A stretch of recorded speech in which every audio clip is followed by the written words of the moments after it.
പത്തനംതിട്ട ചരൽക്കുന്നിൽ യുവാക്കളെ ക്രൂരമായി പീഡിപ്പിച്ച യുവദമ്പതിമാർ അറസ്റ്റിൽ. ചരൽക്കുന്ന് സ്വദേശി ജയേഷ്, ഭാര്യ രശ്മി എന്നിവരാണ് അറസ്റ്റിലായത്. റാന്നി ആലപ്പുഴ സ്വദേശികളെയാണ് ഇരുവരും അതിക്രൂരമായി മർദ്ദിച്ചത്. സ്വകാര്യ ഭാഗത്ത് സ്റ്റേപ്ലെയർ പിന്നുകൾ അടിക്കുകയും കെട്ടിത്തൂക്കി ക്രൂരമായി മർദ്ദിക്കുകയും ചെയ്തു. മർദ്ദനമേറ്റ 2 യുവാക്കളും ബന്ധുക്കളാണ്. ഇവർക്ക് രശ്മിയുമായുള്ള ബന്ധം ജയേഷ് അറിഞ്ഞതിനെ തുടർന്നാണ് ഭാര്യയുടെ സഹായത്തോടെ ഇരുവരും വെവ്വേറെ ദിവസങ്ങളിൽ വീട്ടിലേക്ക് വിളിച്ചു വരുത്തിയതും ക്രൂരമായി മർദ്ദിച്ചതുമെന്ന് പോലീസ് കണ്ടെത്തി. അതിക്രമം നടന്ന കോയിപ്രം ആന്താലിമണ്ണിലെ വീട്ടിൽ മുഖ്യപ്രതി ജയേഷിനെ എത്തിച്ച് പോലീസ് തെളിവെടുപ്പ് നടത്തി.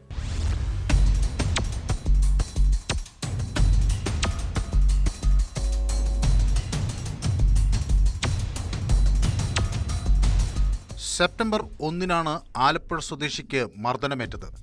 തിരുവോണ ദിവസമായ 5 റാന്നി സ്വദേശിയായ യുവാവിനോടുള്ള ക്രൂരത. 2 യുവാക്കളും ബന്ധുക്കളാണ്. ഇരുവരും സംഭവം പുറത്തു പറഞ്ഞില്ലെങ്കിലും റാന്നി സ്വദേശിക്ക് മർദ്ദനമേറ്റ വിവരം ആശുപത്രിയിൽ നിന്നറിഞ്ഞ പോലീസ് സ്ഥലത്ത് നടത്തിയ അന്വേഷണത്തിലാണ് സംഭവത്തിന്റെ ചുരുളഴിഞ്ഞത്. ഇതോടെയാണ് ആലപ്പുഴ സ്വദേശിയും സമാന പീഡനത്തിന് ഇരയായ വിവരവും പുറത്തുവന്നത്. റാന്നി സ്വദേശിയായ യുവാവും പ്രതിയായ ജയേഷും ഒരേ സ്ഥാപനത്തിൽ ജോലി ചെയ്യുന്നവരും സുഹൃത്തുക്കളുമാണ്. തിരുവോണ ദിവസം ഇയാളെ തന്ത്രപൂർവ്വം വീട്ടിലെത്തിച്ചായിരുന്നു ക്രൂരമർദ്ദനം.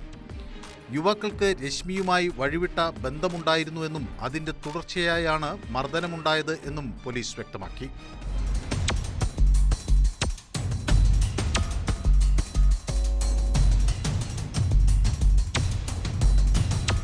യുവാക്കളും രശ്മിയുമായി സെക്സ് ചാറ്റ് നടത്തിയിരുന്നു.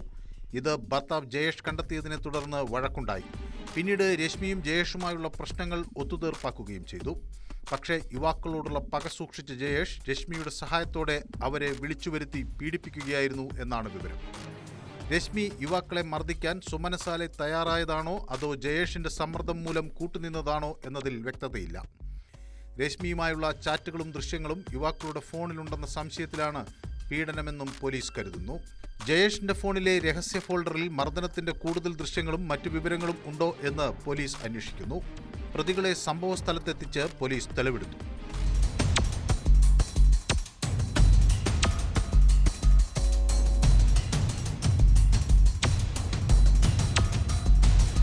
റാന്നി സ്വദേശിയായ യുവാവിന്റെ ജനനേന്ദ്രിയത്തിൽ സ്റ്റാപ്ലർ അടിക്കുകയും പെപ്പർ സ്പ്രേ ഉപയോഗിക്കുകയും ചെയ്തു.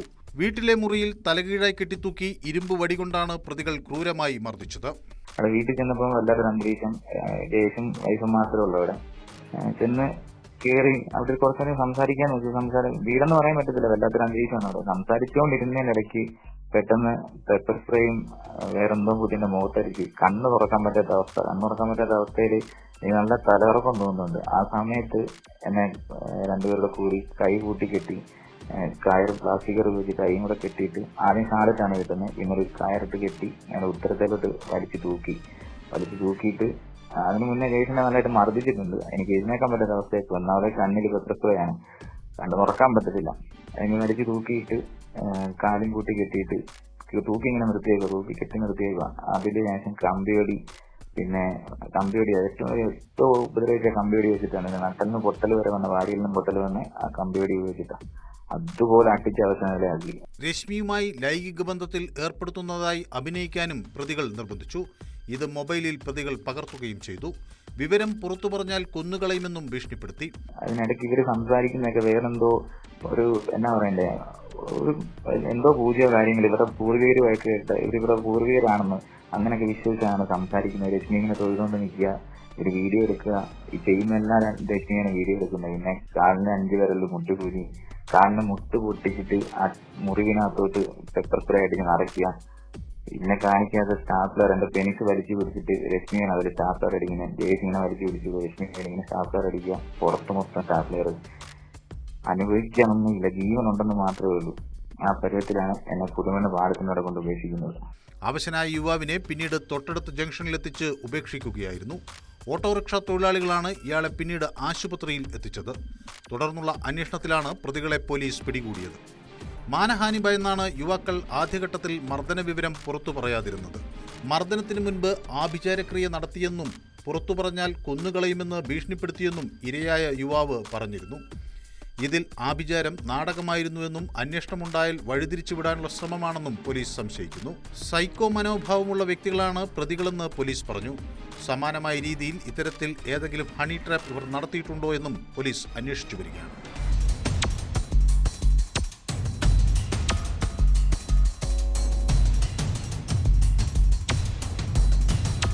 ന്യൂസ് 18 പത്തനംതിട്ട. പത്തനംതിട്ടയിൽ യുവാക്കളെ ദമ്പതിമാർ അതിക്രൂരമായി മർദ്ദിച്ച സംഭവം സമാനതകളില്ലാത്തതാണ്. ഓണം ആഘോഷിക്കാനെന്ന് പറഞ്ഞാണ് റാന്നി സ്വദേശിയെ വീട്ടിൽ വിളിച്ചു വരുത്തി അതിക്രൂരമായി മർദ്ദിച്ചത്. 26 സ്റ്റേപ്ലർ പിന്നുകളാണ് യുവാവിന്റെ ജനനേന്ദ്രിയത്തിൽ അടിച്ചത്. രശ്മിയുടെ ഫോണിൽ നിന്ന് മർദ്ദനത്തിന്റെ ദൃശ്യങ്ങളടക്കം പോലീസിന് ലഭിച്ചിട്ടുണ്ട്. ജയേഷ് മർദ്ദിക്കുന്നത് രശ്മിയാണ് ഫോണിൽ പകർത്തിയിരുന്നത്. ഈ കേസിന്റെ അന്വേഷണത്തിലാണ് ആലപ്പുഴ സ്വദേശിയായ യുവാവിനും മർദ്ദനമേറ്റ വിവരം പുറത്തു വന്നത്.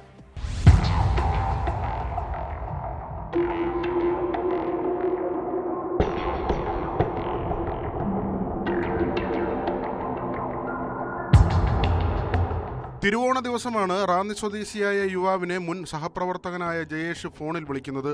വൈകുന്നേരം ഒന്നിച്ചിരിക്കാമെന്നാണ് ജയേഷ് ഫോണിൽ പറഞ്ഞത്. വൈകിട്ട് 4 മണിയായപ്പോൾ ജയേഷിന്റെ വീട്ടിലെത്തിയെന്ന് യുവാവ് പോലീസിനോട് പറഞ്ഞു. അവിടെ ജയേഷും ഭാര്യയും മാത്രമേ ഉണ്ടായിരുന്നുള്ളൂ. തുടർന്ന് സംസാരിച്ചിരിക്കുമ്പോൾ പെപ്പർ സ്പ്രേയും മറ്റെന്തോ സ്പ്രേയും മുഖത്തടിച്ച് മർദ്ദിക്കുകയായിരുന്നു. ഇതിന്റെ ആഘാതത്തിൽ ബോധം പോകുന്നത് പോലെയായി. അത് കഴിഞ്ഞ് കൈകൾ കൂട്ടിക്കെട്ടി. പിന്നെ തൂക്കി നിർത്തിയിട്ട് കാലുകളും കയർ ഉപയോഗിച്ച് കൂട്ടിക്കെട്ടി. വീട്ടിലുണ്ടായിരുന്ന ഓരോ ആയുധങ്ങളും എടുത്തുകൊണ്ടുവന്ന് ആക്രമിച്ചു. രശ്മി ആയുധങ്ങൾ കൊണ്ടുവരും, ജയേഷ് അത് വെച്ച് ഇടിക്കും. ഇതെല്ലാം രശ്മി ഫോണിൽ റെക്കോർഡ് ചെയ്യും. മർദ്ദനം താങ്ങാൻ പറ്റുന്നതിലും അപ്പുറമായിരുന്നുവെന്നും ഇയാൾ മൊഴി നൽകി. നഖം പിഴുതെടുക്കാൻ നോക്കി. 5 വിരലിലും നഖത്തിനിടയിൽ മുട്ടുസൂചി അടിച്ചു കയറ്റി. ജനനേന്ദ്രിയം വലിച്ചുപിടിച്ച് മൊത്തം സ്റ്റാപ്ലർ പിന്നടിച്ചു. മെഡിക്കൽ കോളേജിൽ നിന്നാണ് അതെല്ലാം നീക്കം ചെയ്തത്. 26 പിന്നുകളാണ് അടിച്ചത്. മർദ്ദനത്തിൽ നട്ടലിനും വാരിയലിനും പൊട്ടലുണ്ടായി. രശ്മിയുടെ ഫോണിൽ നിന്ന് മർദ്ദനത്തിന്റെ ദൃശ്യങ്ങളടക്കം പോലീസിന് ലഭിച്ചു. അതിക്രൂരമായ മർദ്ദനമാണ് പ്രതികൾ നടത്തിയതെന്നും സാധാരണ മനോനിലയിലുള്ള ഒരാൾക്ക് കണ്ടു നിൽക്കാനാവാത്ത അത്ര ക്രൂരമായ പീഡനമാണെന്നും പോലീസ് പറയുന്നു.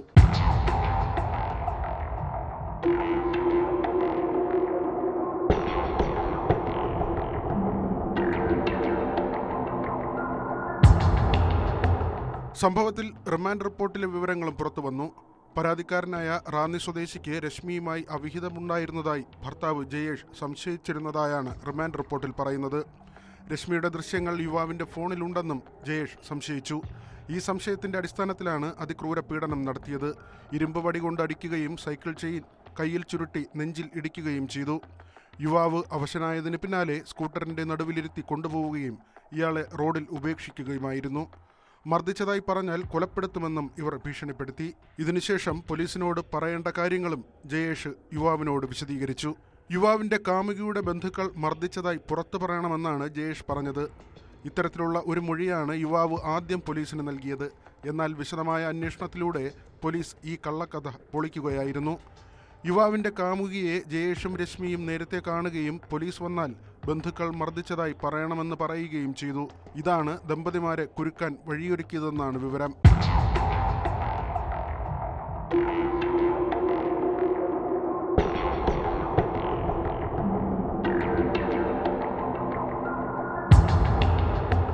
മരിച്ചുപോയ ആരോ ദേഹത്ത് കയറിയതുപോലെയും മറ്റും മർദ്ദനത്തിനിടെ ഇവർ കാട്ടിയിരുന്നതായാണ് യുവാവിന്റെ മൊഴി. ആഭിചാരക്രിയകൾ പോലെ എന്തൊക്കെയോ ചെയ്തു. ദമ്പതിമാരുടെ പശ്ചാത്തലമടക്കം പോലീസ് വിശദമായി പരിശോധിച്ചു വരികയാണ്. ബംഗളൂരുവിൽ ജോലി ചെയ്യുന്ന ആലപ്പുഴ സ്വദേശിയായ യുവാവിനെയും സമാന രീതിയിലാണ് ദമ്പതിമാർ പീഡിപ്പിച്ചത്. രശ്മിയെ കാണാനായി തിരുവല്ലയിലെത്തിയ യുവാവിനെ ജയേഷാണ് വീട്ടിലേക്ക് കൂട്ടിക്കൊണ്ടുവന്നത്.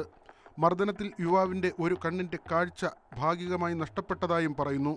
യുവാക്കൾ രശ്മിയുമായി ലൈംഗിക ബന്ധത്തിലേർപ്പെടുന്നതായി അഭിനയിപ്പിച്ച് ദൃശ്യങ്ങൾ പകർത്തിയിരുന്നു. ഇതു കാണിച്ച് ഭീഷണിപ്പെടുത്തി ഇവരുടെ പണവും ഐഫോണും തട്ടിയെടുത്തുവെന്നും പോലീസ് പറഞ്ഞു. സംഭവത്തിൽ വളരെ വിശദമായ അന്വേഷണമാണ് പോലീസ് നടത്തിവരുന്നത്.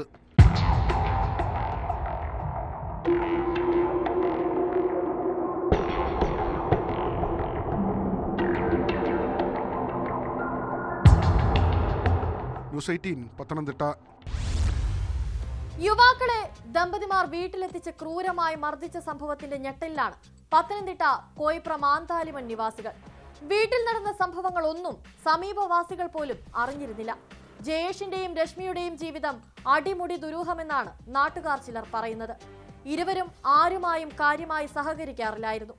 ദമ്പതിമാരുടെ 2 മുറികളും അടുക്കളയുമുള്ള ചെറിയ വീട്ടിൽ CCTV ക്യാമറകൾ സ്ഥാപിച്ചിട്ടുണ്ട്.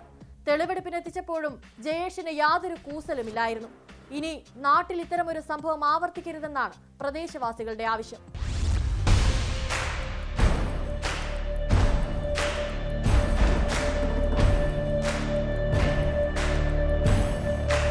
ഈ ഒരു സംഭവത്തിന്റെ, ഈ ഒരു ഹണി ട്രാപ്പ് സംഭവത്തിന്റെ വലിയ ഞെട്ടൽ തന്നെയാണ് നാട്ടുകാരുള്ളതെന്നാണ് മനസ്സിലാകുന്നത്. ചേച്ചി, എന്തായിരുന്നു സംഭവം? ഇതിനെക്കുറിച്ച് നിങ്ങൾക്ക് മനസ്സിലാകുന്നത്? ഞങ്ങൾക്ക് മനസ്സിലാകുന്നത് ഇവർക്ക് അവനൊരു പണിക്കും പോകാതെ വീട്ടിൽ ഇരിക്കുക.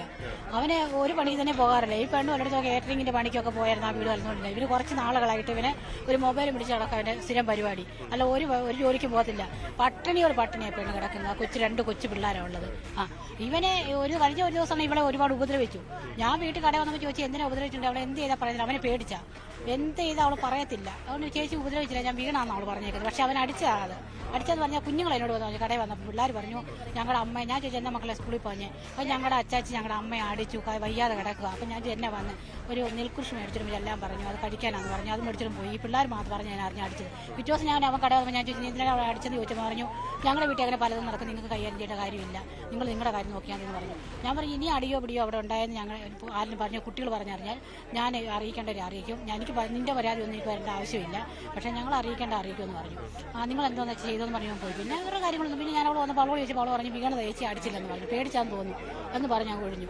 പിന്നെ ഇങ്ങനെയുള്ള കാര്യങ്ങളൊക്കെ ഉണ്ടെന്ന് ഞങ്ങൾക്ക് അയൽവക്കർക്ക് അറിയത്തില്ല. കാരണം ഞങ്ങളുമായിട്ടൊന്നും യാതൊരു സഹകരണമില്ല. കടയിൽ വരുന്നു പോകുന്നു എന്നുള്ളതിൽ ഞങ്ങളോട് കാര്യങ്ങളൊന്നും സംസാരിക്കാറേ ഇല്ല. ഇവർ ആരോടും ഒരു അടുപ്പമില്ല. ഇവർക്ക് അയൽവക്കക്കാരോടും ആരോടും മിണ്ടത്തുമില്ല, അവരോടൊന്നും സഹകരണമില്ല. ഇവിടെ അടുത്തൊരു പാലമുണ്ട്, അവിടെ പോലെ പിള്ളേർ വിടുന്നത് ദൂരെ പാലപാടി കൊണ്ട് സ്കൂളിൽ ഈ കുട്ടികളെ വിടുന്നത്. അങ്ങനെ എല്ലാ കാര്യങ്ങളും മനുഷ്യരോട് സഹകരണം ഇല്ലാത്ത രീതിയിൽ ഇവർ ജീവിക്കുന്നത്. ഇവരെന്താണ് ചെയ്യുന്നതെന്ന് ഞങ്ങൾക്ക് അറിയത്തില്ല. ഇവൻ കുറച്ച് നാൾ ഇവിടെ കാണത്തില്ല, ഇവിടെ ദൂരോട്ടൊക്കെ പഠിക്കാന്ന് പറഞ്ഞു പോകും. പക്ഷെ ഒരു രൂപ പോലും അവിടെ കൂടെ കൊടുക്കുന്നില്ലെന്നുള്ള. കാരണം കടയിൽ വരുന്നത് നമുക്കറിയാമല്ലോ. എനിക്ക് പലചരക്കടയാണ്. കുഞ്ഞുങ്ങൾക്ക് എന്ത് പ്രായമുള്ളവരാ? മൂത്ത കുഞ്ഞിന് 7 വയസ്സുണ്ട്, ഇളയൊരു 3.5 വയസ്സ് കാണും. മൂത്ത കുഞ്ഞാ പറഞ്ഞത് അമ്മ അച്ചാച്ചി അടിച്ചു, കണ്ണ് കലങ്ങി കിടക്കുക എന്നൊക്കെ. അപ്പോൾ ഞാൻ കണ്ട് വെള്ളം കോരാൻ വന്നപ്പോൾ ഞാൻ കണ്ട് കണ്ണ് നന്നായിട്ട് കലങ്ങി കിടക്കുക. കണ്ണിനാണോ പരിക്കുള്ളത്? ഇവിടെ അടിച്ചാന്ന് തോന്നുന്നു, കണ്ണ് എടുത്ത് കണ്ണ് കലങ്ങി കിടന്നത്. അപ്പോൾ അവൾ പറഞ്ഞു എന്നെ അടിച്ചതല്ല, ഞാൻ വീണാന്ന് പറഞ്ഞു, മുറ്റത്ത് എന്നെ വീണതാ, അങ്ങനെ സംഭവിച്ചാണ് അവൾ പറഞ്ഞു. നീ പേടിച്ചാൽ വേണ്ടി പറയാത്ത പറഞ്ഞു. അല്ല ചേച്ചി പേടിച്ചൊന്നുമല്ല, എനിക്ക് ഒന്നും സംഭവിച്ചില്ല എന്ന്. അന്ന് അത് വലിയ സ്നേഹത്തോടെ അല്ല, നമ്മളൊരു കാര്യം ചോദിക്കുമ്പോൾ അതിൻ്റെ കീഴിലല്ല പറഞ്ഞത്. ഒന്നുമില്ല, എനിക്കൊന്നുമില്ല, എനിക്ക് എന്നെ അടിച്ചില്ലെന്ന് പറഞ്ഞു പോയി. പിന്നെ വേറെ കാര്യങ്ങൾ നമ്മൾ അതിന്റെ കാര്യങ്ങളെ പറ്റി അന്വേഷിച്ചില്ല. നിങ്ങൾക്കാർക്കും ഇങ്ങനെ ഒരു അസ്വാഭാവികത ഒന്നും തോന്നിയിട്ടില്ല? നമ്മളോട് ആരോടും ഇങ്ങനെയുള്ള ഒരു ഇത് കാണിച്ചിട്ടില്ല. നമ്മളോട് ആരോടും ഇങ്ങനെയൊന്നും കാണിച്ചിട്ടില്ല. അവരും നമ്മൾ മിണ്ടുന്നില്ലല്ലോ, പിന്നെ നമുക്ക് അറിയാനൊക്കത്തില്ലല്ലോ. ഇങ്ങനെയുള്ള ഭാവമൊന്നും നമ്മളോട് കാണിച്ചിട്ടില്ല. ചേച്ചി, നിങ്ങൾക്കൊക്കെ ഇത് കണ്ടിട്ട് എന്താണ് തോന്നുന്നത്? ഈ ഒരു സംഭവം ഇത് കണ്ടിട്ട് എന്തോ തോന്നാൻ, എന്റെ പൊന്നു സാറേ, കല്യാണം കഴിച്ച് വരണം അതും പോകുന്ന പോലെയല്ലേ അവൻ വന്ന് വണ്ടിയെ ചിരിച്ചോണ്ടാ കയറി പോന്നെ. ആ പുള്ളിക്കാരിയെ കൂടെ കൊണ്ടുവന്നതായിരുന്നെങ്കിൽ വേണ്ടിവരാം. എന്താ കൊണ്ടുവരാന്ന് സാറേ? പോലീസ് എന്തെങ്കിലും തീരുമാനം ഉണ്ടാവും? നമ്മളോട് പറഞ്ഞിട്ടില്ല. പക്ഷെ ഇയാൾ എങ്ങനെയായിരുന്നു? ഇയാളെയൊക്കെ നിങ്ങൾ നേരത്തെ അറിയാമെന്നാൽ? സാറേ, ഞങ്ങൾ ഇവിടെ വന്ന് താമസിക്കുന്നവരാ. ഞങ്ങൾ വന്നിട്ട് അധികം നാളായില്ല, അതുകൊണ്ട് ഞങ്ങൾക്ക് അറിയത്തില്ല അവനെക്കുറിച്ചുള്ള ഒന്നും അറിയില്ല. പിന്നെ അവള് കുഞ്ഞുങ്ങളെയും കൊണ്ട് ഇങ്ങനെ സ്കൂളിൽ പോകുന്നത് കാണാം, സ്കൂളിൽ പോയിട്ട് ഇതുവഴി ഇങ്ങനെ പോകുന്നതും കാണാം. അല്ല ഒന്നും അറിയില്ല. ഞങ്ങൾ പുതിയ ആൾക്കാരാണ് ഇവിടെ വന്ന് താമസിക്കുക. ഞങ്ങൾ ഇതിന് കുറെ അപ്പുറമാണ് ഞങ്ങൾ താമസിക്കുന്നത്. ഇത് കേട്ട് ഞങ്ങൾ ഇവിടെ വന്നെന്നുള്ളത്. ഞങ്ങളുമായിട്ട് യാതൊരു സഹകരണവുമില്ല. അവിടെ പോവുക, ഞങ്ങൾ സഹകരിക്കുക ഒന്നും ചെയ്യുന്നവരല്ല. പിന്നെ രണ്ടിനെയും കാണുമെന്നുള്ളതല്ലാതെ അവൾ പണിക്ക് പോയിട്ട് വരുന്ന കാണാം, ഇവിടെ വെള്ളം കോരാൻ വരുന്ന കാണാം, അതൊക്കെ ഉള്ളൂ. അല്ലെ ഞങ്ങളുമായിട്ട് യാതൊരു സഹകരണം അങ്ങോട്ടില്ല സാറേ. പിന്നെ ഞങ്ങളെങ്ങനെ അറിയുന്നത്? പിന്നെ സംഭവം ഉണ്ടായപ്പോഴേ ഞങ്ങളിതൊക്കെ അറിയുന്നത്. നേരത്തെ അറിഞ്ഞ് ഞങ്ങൾ അറിയിക്കാതിരിക്കും. ചേച്ചി, നിങ്ങൾക്ക് പരിചയമുള്ളവരാണോ ഇവര്? ഞങ്ങൾക്കൊക്കെ പരിചയമുള്ളതാ, കണ്ടിട്ടുമുണ്ട്. പിന്നെ ഞങ്ങളാരും മിണ്ടിയിട്ടൊന്നുമില്ല കേട്ടോ. അതിനോടൊന്നും ഞങ്ങൾ മിണ്ടിയിട്ട് സഹകരിക്കുന്നവരല്ലേ? അല്ല, ആരുമായിട്ട് സഹകരണമൊന്നുമില്ല, മിണ്ടത്തുമില്ല ആരോടും. ഈ ഭാര്യ രശ്മി അങ്ങനെ തന്നെയാണ്? ഞാൻ മിണ്ടിയിട്ടില്ല. ഞാൻ ഇന്ന് അതിനെ ശരിക്കും കാണുന്നത് പോലെ ഞാൻ കണ്ടിട്ട് വന്നു. ചേച്ചിയുടെ വീട് എവിടെയാ? ഞങ്ങളുടെ വീട് അങ്ങ് താഴെയാ. അപ്പം ഏതാണ്ട് അടുത്തുള്ളവരാ? ഒക്കെ ഉള്ളവരാ. വഴിയിലൊക്കെ പോകുമ്പോ കാണാറുണ്ട്? ഞാൻ കണ്ടിട്ടില്ല, അങ്ങനൊന്നും ഇല്ല. ഈ ചെറുക്കൻ വണ്ടിയിൽ പോകുന്നതാ കണ്ടിട്ട്, അല്ല കണ്ടിട്ടില്ല. പിന്നെ ഇവരെ കുറിച്ചൊക്കെ നിങ്ങൾ എന്താ നാട്ടിൽ കേട്ടിട്ടുള്ളത്? അങ്ങനെ നാട്ടിലെന്തോ കേൾക്കുന്നത്, ഇതൊക്കെ തരികണ തോന്നുന്നു. അല്ല, ഇതൊക്കെ പരിപാടി ഇതുങ്ങളുടെയൊക്കെ ഇത് കേൾക്കുമ്പോ ഭയങ്കര ഞെട്ടലുണ്ടല്ലോ. ഞങ്ങൾക്ക് അത് ഞെട്ടലായിരുന്നു. ഇങ്ങനെ നമ്മുടെ ഈ നാട്ടിൽ ഇങ്ങനെ സംഭവം നടന്നിട്ടില്ലല്ലോ, അതുകൊണ്ട് ഞങ്ങൾക്ക് അത് കേട്ടപ്പോൾ ഒരു ഭയം പോലെ തോന്നി. ഇത്രയും ആള് കൂടിയപ്പോഴേ, കാരണം നിങ്ങളുടെയൊക്കെ ഒരു ഇങ്ങനെ തൊട്ടടുത്തുള്ള ഒരാൾ ഇങ്ങനെ ഒരു സംഭവത്തിൽ പെടുന്നു എന്ന് പറയുമ്പോൾ അത് ഞങ്ങൾക്ക് ഭയങ്കര പേടിയായി. നമുക്കും പിള്ളേരൊക്കെ ഉള്ളവരല്ലേ. ഇന്നിപ്പോ ചിലപ്പോ ദൈവം അവനൊരു ആയുസ് കൊടുത്തിട്ടായിരിക്കും ഈ ലോകം ഇതറിഞ്ഞത്. അല്ലെ ഇതറിയത്തില്ല, ആരും അറിയല്ലായിരുന്നു. പിന്നെ നമുക്കുള്ള പിള്ളേരെയും കൂടെ ഇങ്ങനെ വിളിച്ചു കൂട്ടുവരെന്ന് നമുക്ക് പറയാൻ പറ്റുമോ? പക്ഷെ ഇത് ദൈവമായിട്ട് ഇത് അറിയിച്ചത് തന്നെ ഞങ്ങൾ അതിന് ചെറുക്കനോട് നന്ദി പറയുക. അത് തന്നെ ഒരു ഭാഗ്യമായി പോയി. അല്ലെങ്കിൽ ആരും പറയും, ലോകം അറിയാലായിരുന്നു. ആ ചെറുക്കൻ പരാതി കൊടുത്ത ആളെയൊന്നും നിങ്ങൾക്ക് അറിയില്ലല്ലോ. ഞങ്ങൾക്ക് അറിയത്തില്ല. ഇല്ല, ഞങ്ങൾ ഇന്നലെ എങ്ങാണ്ട് ഇവിടെ വന്നായിരുന്നു, ഞാൻ കണ്ടില്ല. അമ്മേ, എന്താണ് കേൾക്കുമ്പോ ഇതൊക്കെ കണ്ട? എന്റെ കുഞ്ഞെ, ഞങ്ങളുടെ ഈ കോളനി എന്ന് പറഞ്ഞാൽ വളരെ അച്ചടക്കത്തോടും സൗമ്യതയോടും ജീവിക്കുന്ന ഒരു കോളനിയാണ്. ഇവിടെ ഒരുപാട് ചെറുപ്പക്കാർ പിള്ളേരുള്ളത്. ഇവിടെ ക്ലബുണ്ട്, അങ്ങനെ എല്ലാ കാര്യങ്ങളും ഉണ്ട്. എവിടെ എന്തൊരു അത്താവത്ത് വന്നാലും ഞങ്ങൾ സഹകരിക്കുകയും ചെയ്യും. അങ്ങനെ ഒരു കോളനിയിൽ ഇങ്ങനെ ഒരു നികിഷ്ട സംഭവം ഉണ്ടായത് ഞങ്ങൾക്ക് അധിക വേദനയാണ്, സഹിക്കാൻ പറ്റാത്ത വേദന. പക്ഷെ ഇവന്റെ അമ്മ ഭയങ്കര കൊണ്ടുകൂടോത്രക്കാരിയായിരുന്നു. അത് കണ്ടായിരിക്കും ഇവനും വളർന്നത്. അതിൻ്റെതാ ഈ കാണിച്ചു കൂട്ടിയതെന്ന്. അമ്മ ഇപ്പോഴും ജീവിച്ചിരിപ്പുണ്ടോ? അമ്മയില്ല. അമ്മ മരിച്ചിട്ടിപ്പം 5-10 കൊല്ലമായി. പക്ഷെ ഇവനൊക്കെ ഇങ്ങനെ വരുമെന്നുള്ളത് ഞങ്ങൾ ആരും പ്രതീക്ഷിച്ചില്ല. വഴിയിലൊക്കെ കാണുമ്പോ എങ്ങനെയാണ്? വളരെ പാവത്താന്മാരെ കൂട്ടാ പോകുന്നത്. ആ പെണ്ണാണെങ്കിൽ അവർക്ക് 2 കുട്ടികളുണ്ട്. ഇവർക്ക് ആ പിള്ളേരെയും കൊണ്ട് ഞങ്ങളുടെ വീട്ടിന്റെ അതിലേ കൂടാ സ്കൂളിൽ പോകുന്നത്. അപ്പൊ ഞങ്ങൾ ചോദിക്കും, പിള്ളേരെ കൊണ്ട് വിട്ടോടി, അല്ലെ കൊണ്ട് വിടാൻ പോവുകയാണോ, ഇങ്ങനെ ചോദിക്കും. അതിന്റെ മറുപടിയൊക്കെ വളരെ സൗമ്യതയോടാ ഞങ്ങളോട് പറഞ്ഞിട്ട് പോകുന്നേ. അങ്ങനെ കണ്ടിട്ടുണ്ട്. പെൺകുട്ടിക്കും അടി കിട്ടി എന്നൊക്കെ പലരും പറയുന്നുണ്ട്. അങ്ങനെയൊക്കെ നിങ്ങളുടെ ശ്രദ്ധയിൽപ്പെട്ടിരുന്നോ? ഇല്ല. അടി കിട്ടി. മോനെ ഇപ്പൊ ഇത് കണ്ടാൽ നമ്മൾ മനസ്സിലാക്കുന്ന ഇത് ഇന്നും ഇന്നലെയും തുടങ്ങിയ സംഭവം അല്ലെന്നുള്ളത് നമുക്ക് വ്യക്തമായിട്ട് മനസ്സിലാക്കാം. ഇവൻ നേരത്തെ ഇവനും ഇത് ചെയ്തുകൊണ്ടിരിക്കുന്ന പരിപാടിയാണെന്നുള്ളത് ഇപ്പോഴത്തെ ഇത് അല്ല. പെട്ടെന്ന് ഇങ്ങനെ ഇത് സംഭവം നടക്കുന്നതല്ല. എന്നാ ഇവന്റെ പിന്നിൽ വേറെ ആൾക്കാർ കാണുമെന്നുള്ളത് ഞങ്ങൾക്ക് ബലമായ സംശയമുണ്ട്. ഇത്രയും വീടുകളൊക്കെ തൊട്ടടുത്തടുത്ത് നിൽക്കുന്ന സ്ഥലത്തെ ഈ അക്രമങ്ങളൊക്കെ ഉണ്ടാകുമ്പോൾ ബഹളവും ശല്യം അങ്ങനെയൊന്നും ആരും കേട്ട? ഇവരുടെ വീട്ടിൽ നിന്ന് അങ്ങനെ ഒരു അക്രമവും നമുക്ക് കേൾക്കാൻ വഴിയില്ല, നമ്മൾ കേൾക്കുന്നുമില്ല. ഇവർ റോഡേ കൂടെ പോകുന്നു, തിരിച്ചവരുടെ വീട്ടിൽ പോകുന്നു, അത്രേ നമുക്കറിയത്തുള്ളൂ. ഒരു മനുഷ്യരുമായിട്ട് ഇവിടെ ഉള്ള പിള്ളേരുമായിട്ടോ ചെറുസെറ്റുമായിട്ടോ ഇല്ലെങ്കിൽ പെണ്ണുങ്ങളുമായിട്ടോ ഒരു സഹകരണവും ഇല്ല. നമ്മൾ എന്തെങ്കിലും ചോദിച്ചാൽ അതിന്റെ മറുപടി പറയുമെന്നല്ലാതെ ഒരു സഹകരണമുള്ള കൂട്ടരല്ല. അതുപോലെ നല്ല രീതിയിലാണ് ഞങ്ങളുടെ ഈ കോളനി എന്ന് പറഞ്ഞാൽ എല്ലാവരും എന്താ വന്നാലും പിള്ളേർ എല്ലാം ഒത്തുകൂടുന്ന ഒരു സ്ഥലമാണ്. ഇവിടെ ഇങ്ങനെ ഒരു സംഭവം നടക്കാൻ പാടില്ലാത്തതായിരുന്നു. ഇത് നടന്നത് ഞങ്ങൾക്ക് അതിവേദനയാണ്.